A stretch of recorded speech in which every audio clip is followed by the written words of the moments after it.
Hey there! Today we're going to have a look at a Sailor. Why? Because I thought it would be fun. Sailor box, simple boxes, but I like them.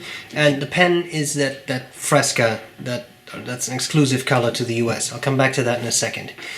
I picked this pen up at Pen Chalet. I think it's an interesting new finish of the 1911 large in this case, and I've already reviewed 1911 large, but this is a fun color. So what's in the box? 2 cartridges. There's the little instruction manual on how to fill it and all those kinds of things. There is a converter with instructions on how to use it. Converter is in the pen, so that little bag is empty. There's a little pen bed, and all of that stuff goes below the pen bed. 1911, been around for a while. Fun model, popular model, I think, when it comes to Sailor. I think often gold and black, so black pen with some gold trim. You see that a lot. In size, very close to a Montblanc 146, and especially when black with the yellow gold trim, they kind of look alike, except the 1911 large is cartridge converter, the Montblanc is a piston filler, and if it's too big for you, there's also a standard size which is actually a bit smaller, but this happens to be the large. Okay, so this color, this finish, the Fresca, unique to the US, so you have to pick this up from a US distributor.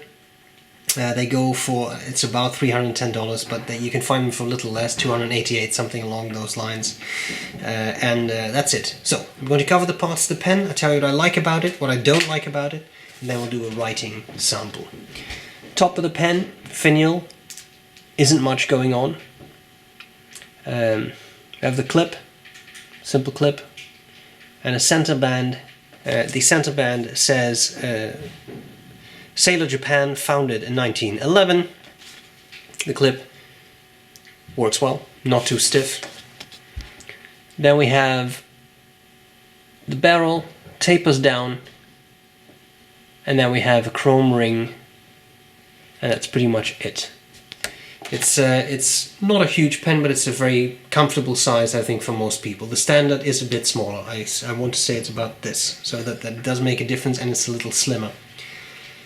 Cap unscrews. This is one of those pens that posts really well and makes for a very pleasant size posted, but if you want to, you can also use it unposted. For me, it's big enough unposted.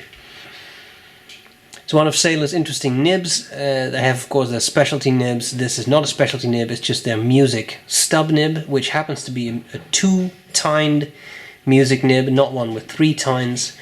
And it says Sailor, it has the Anchor logo, and it says 21K because it's one of the, I think it's the only company actually that has 21 karat gold nibs. And in this case it doesn't look like gold because it's rhodium plated with a bit of yellow gold still visible. So you have, of course they've done that to match the rest of the trims. Simple section, tapers down, flares out a little bit, and threads and all that.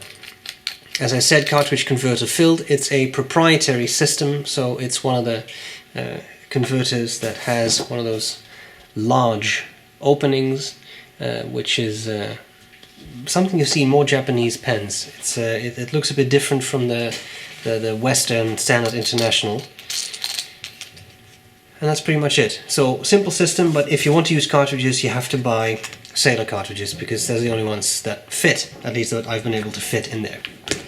Okay, now, what do I like about it, what do I not like about it? Fun color, different. For me, I wouldn't mind if it was a bit more vibrant, but people really seem to like this color, so that's probably just me.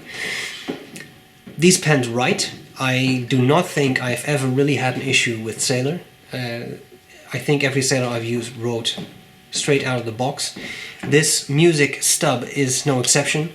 Very nice, nice line variation.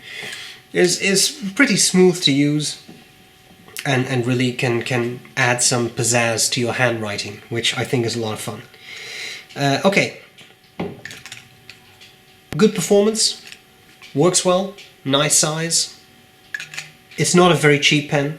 I don't think the price is horrid, but it's definitely not a cheap pen.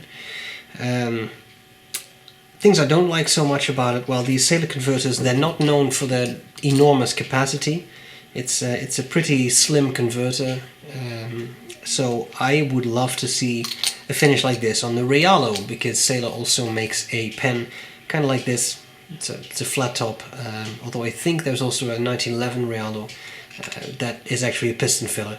I think that would be nice, just to, you know, because fountain pen users typically really like piston fillers. So I think that would be nice.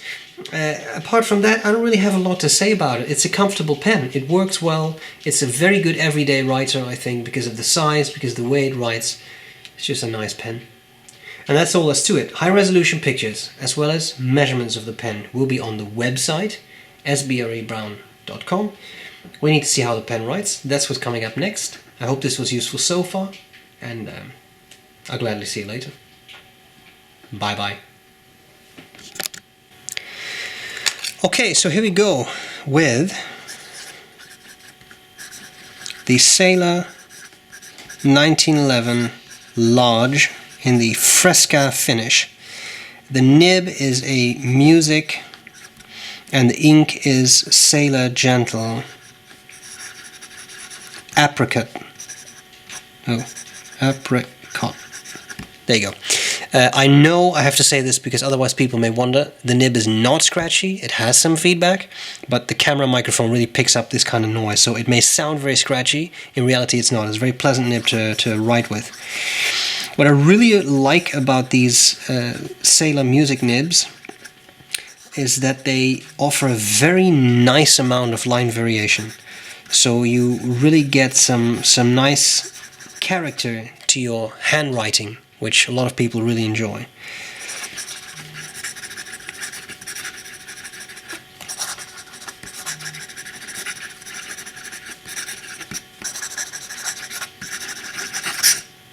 Works well. That was definitely me, because I was going really fast. Wetness.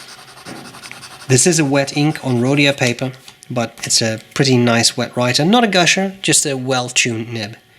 Line variation. Well, of course, this is no pressure. Because of the stubbiness of the nib, you see you get that natural line variation. If you really want to, though, you can push it a bit and make the tines spread open further. But now I'm going to stop doing that. You see, you don't really have to, because you get line variation anyway. If you really want to, you can do reverse writing. You get a slightly thinner line. Nothing spectacular, but it is possible. Stub nibs are not really the best to do reverse writing with, but as you can see, you do get slightly thinner writing if that's really important to you. And that's all there's to it. I hope this was useful, and I'll gladly see you later. Bye bye. Bye.